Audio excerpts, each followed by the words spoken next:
because we don't want to be we don't want to be connected to none of that. Right. And that to me is what the HBCUs or what a lot of black institutions don't get. They will take this money and because it appears to have no strings attached, but they don't understand that most people, when they give you $100 million, they may not ask for anything explicitly, but they're definitely expecting that you're not going to do something that they vehemently disagree with. So that might mean something political. It might mean if I'm Mackenzie Bezos and I give you $100 million and I'm pro choice and you happen to be pro life, no, you can't be pro life now. You can't. You wait. You're bringing this speaker to your campus who's going to talk about the millions of black babies that get aborted every year. Oh, that's not acceptable. That's not acceptable. But and then you say, but wait, you told us that the money came with no strings attached. Pay attention. And then she says, no. I'm not saying that the money is that I'm using the money to control your behavior. I'm just saying that I don't feel comfortable supporting an institution that would bring in a crazy radical speaker who would say something like that, because speakers like that are dangerous. That's what they do. That's what people do. They say you're free to do what you want, but you're not free to do what you want and still get my money at the same time. Do you understand? Does that make sense? And I do that a lot too. We all do it. Money is power. See, this is not. I'm not accusing them of doing something different from what we've done with the kids. When the 17-year-old comes in and tells me what she want to do, what me and her mother will say, well, you're free to do whatever you want, but you're not gonna do no, you're not gonna have an iPhone when you go do it. And also you're gonna be grounded after it's done. But you go and do you girl, do you girl. Just don't ask me for no money because I'm not gonna support that.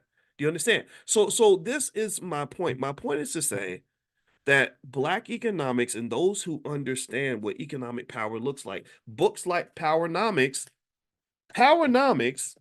needs to be required reading at every HBCU in America. Any black person that wants to be free, that wants to understand what freedom looks like, needs to read books like Powernomics. Because all this stuff, you have so many, do you know how many educated Negroes there are who are miserable? Do you know how many black people that went to school, got all the fancy degrees and all the credentials, and even got the good job, are coming home every day and having to drink themselves to sleep because they're so stressed out? I mean, really, do you know how many people like literally are like, wait, I'm supposed to be living the dream. I'm successful. I'm supposed, but I don't feel successful. Well, you need to start listening to yourself. That pain in your gut that you're ignoring because people are telling you that it's not real, that pain in your gut comes from the fact that you know something's off balance, something ain't right. That recipe, like you got a recipe for what was supposed to be delicious chicken parmesan or something, and but you're like, this doesn't taste good. It tastes like nasty. Like that's because somebody put rat poison in the damn recipe. But you going along eating the rat poison, thinking that it's health food, because you're not listening to yourself. You're not listening to the universe. The universe tells you what freedom feels like. The universe tells you what God will tell you everything you need to know about what it means to be a liberated black person. I kid you not. Some of y'all don't listen to the universe, you don't listen to yourself, you don't listen to God, and all that's inside of you. And what I mean by that is that I don't even a dog knows the difference between what it feels like to be free and not free. Dogs don't go to college. Dogs don't have bachelor's degrees. Dogs don't even read books, but a dog don't need to know how to read to know what it feels like to be a free dog versus being a dog that's in captivity. So you are the dog to some extent. Some of us, many of us, are like the dog that is in captivity that's being told every day that you're free. Just like when we go vote, we vote and they tell you that you're in a free democracy and all that. And then, but you're like, if I'm free, then how come I only got two choices? How come you're giving me like one old crusty man against another old crusty man? That's not the choice I would want to make. I don't like either one of these people, but they're like, no, but you have freedom. You have to exercise your freedom. We're going to require you, we're going to pressure you to exercise your freedom to vote, right? So you're so free that everybody's pressuring you to go and do something that you may not feel comfortable doing. Well, that's not freedom. And some of you are aware of that. And then maybe some people aren't. I don't know. But I'm telling you that freedom, financial freedom, could either come from having the resources to make the decisions that you need to make without resources being a constraint, And then two, having the discipline to not take resources from people that are going to have an agenda that is different from your own, or being able to walk away from money. The ability to walk away from money in financial consciousness is just as important as the ability to go find it.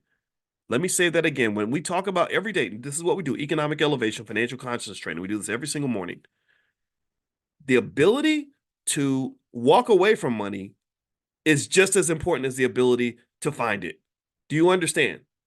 When you talk about freedom, you talk about economic consciousness, the ability to walk away from money is just as important as the ability to find it. Just like eating food, the ability to find food is not the only thing you should be thinking about when you're talking about how to eat enough to be healthy.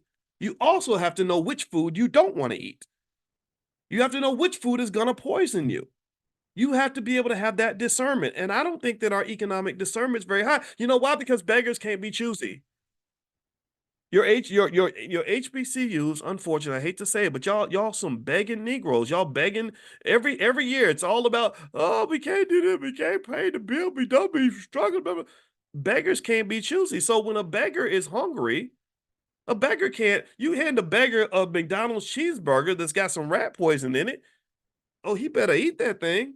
He's not gonna be like, well, actually, I wanted a salad, and I was wondering if you could go to Chipotle and get me a chicken bowl with the quinoa. Yeah, like he can't do that. He can't be picky. He can't say, well, I was hoping to get something healthy. No, you can't. You're not in a position to be choosy. So you're gonna eat whatever they feed you. So here's what I'm saying.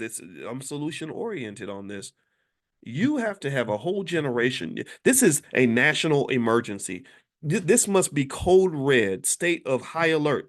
You need an army of young people that are trained on Powernomics related principles who are going to go out in this world and learn how to build something.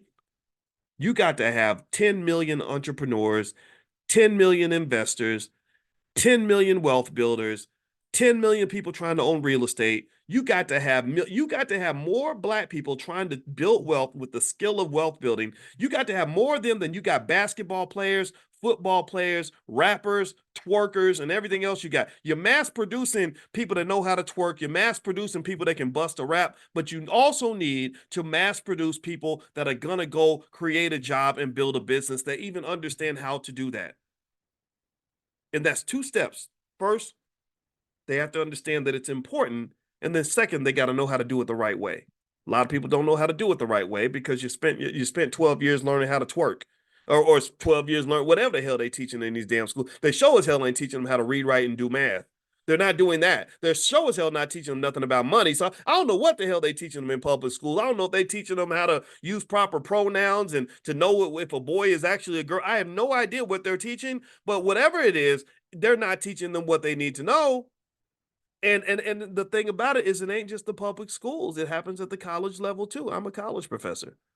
That's what I do. I taught at the University of Kentucky, Indiana University, Syracuse University, etc.